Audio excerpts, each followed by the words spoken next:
జారీ చేసినటువంటి ఈ సర్క్యులర్ లో ఉద్యోగులు ప్రెస్ కి ఎటువంటి సమాచారాన్ని ఇవ్వకూడదు, మీడియాకి ఎటువంటి సమాచారాన్ని అందజేస్తే మీ మీద కఠినమైన చర్యలు తీసుకుంటాం అని సర్క్యులర్ ఆగస్టు 10వ తేదీన జారీ చేసింది. కార్మికులు 12వ తేదీ నిన్ననే అందింది. ఈ రోజు మీకు తెలియజేస్తున్నాం, యాజమాన్యాన్ని సవాల్ చేస్తున్నాం. ఇది ప్రజాస్వామ్యానికి గొడ్డలు పెట్టు, ఇది ప్రజాస్వామ్య వ్యతిరేక చర్య, సమాచార చట్టానికి పూర్తి విరుద్ధం. స్వాతంత్ర దినోత్సవాన్ని జరుపుకోబోతున్నాం 2 రోజుల్లో.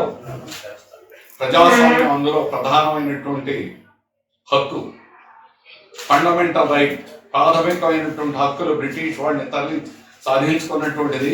ఒక ప్రభుత్వ రంగంలో ఉన్నటువంటి ఉద్యోగులు 25 కిలోమీటర్ల 4 గోడల మధ్య జరిగేటువంటి సమాచారాన్ని ఒకరికొకరు కూడా పంచుకోకూడదని చెప్పడం, ఆ రకంగా చేస్తే శిక్షిస్తామని చెప్పడం అనేటువంటి దాన్ని మేము సిఐటియు రాష్ట్ర కమిటీ తీవ్రంగా ఖండిస్తున్నాం. దీనికి వ్యతిరేకంగా ఎటువంటి ఉద్యమాన్నైనా చేయడానికి కూడా మేము సిద్ధమని చెప్పేసి హెచ్చరిస్తా ఉన్నాం యాజమాన్యాన్ని. మీ సర్కులర్ని వెంటనే విత్డ్రా చేసుకోవాలి అని కోరుతున్నాం. 40 సంవత్సరాల నుంచి విశాఖ స్టీల్ ప్లాంట్ ఓ ప్రభుత్వ రంగంలో సమాచారం అనేటువంటి అందరికి అందుతాం.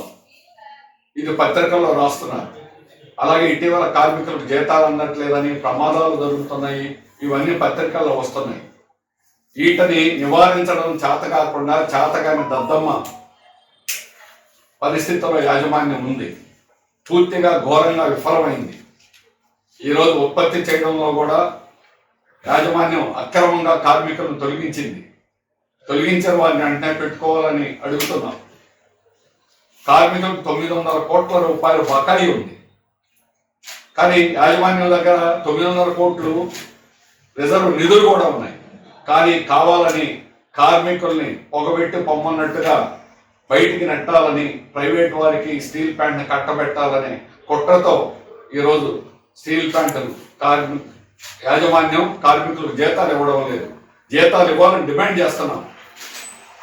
పని చేసిన దానికి జీతాలు ఇవ్వమని అడగడం తప్ప, మా హక్కు సమాచారం తెలియజేసుకోవడం తప్ప అని అడుగుతున్నాం.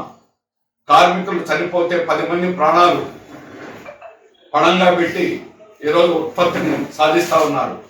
10 మంది ప్రాణాలు పోతే మిగిలిన అన్ని కంపెనీల్లో ₹1 కోటి మనిషికి చనిపోయిన వారి కుటుంబానికి ఇచ్చి, విశాఖ స్టీల్ ప్లాంట్ కేవలం 25 లక్షలు మాత్రం ఇచ్చింది. ₹1 కోటి ఇవ్వమని అడగడం తప్ప, ఈ సమాచారాన్ని షేర్ చేసుకోవడం తప్ప అని అడుగుతున్నాం. అందువల్ల ఈరోజు విశాఖ స్టీల్ ప్లాంట్, విశాఖ ఉక్కు ఆంధ్రుల హక్కు. ఆంధ్రులే కాదు, భారతదేశం అంతా కూడా ఈ సమాచారాన్ని తెలియజేయాల్సిన బాధ్యత లోపల ఉన్నటువంటి ఉద్యోగులకు ఉంది. యాజమాన్యం కప్పెడితే అది ఆగదు. దాన్ని సమాచారాన్ని నొక్కాలని, ఆపాలని, అరికట్టాలని ప్రయత్నం చేస్తే అది ఆ యాజమాన్యం దానికి బాధ్యత వహించాలి. ఈరోజు ప్రజాస్వామ్యం ప్రశ్నించడం మా హక్కు, విమర్శించడం హక్కు.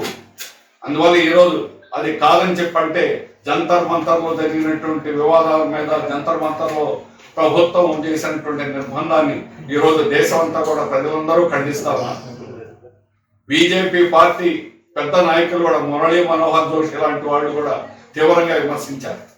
అటువంటి దాన్ని విశాఖ స్టీల్ ప్లాంట్ ప్రభుత్వ రంగ పరిశ్రమలో నువ్వు ఏ రకంగా సమాచారం మీడియాకి ఇవ్వకూడదు, ప్రెస్కి ఎటువంటి సమాచారం ఇచ్చినా శిక్షిస్తామని ఎలా చెప్తామని అడుగుతున్నాం. మరిన్ని విశాఖ ఉక్కు RNL వార్తల కోసం మన వైజాగ్ స్టీల్ ఫ్యామిలీ యూట్యూబ్ ఛానల్లో సబ్స్క్రైబ్ అవ్వండి.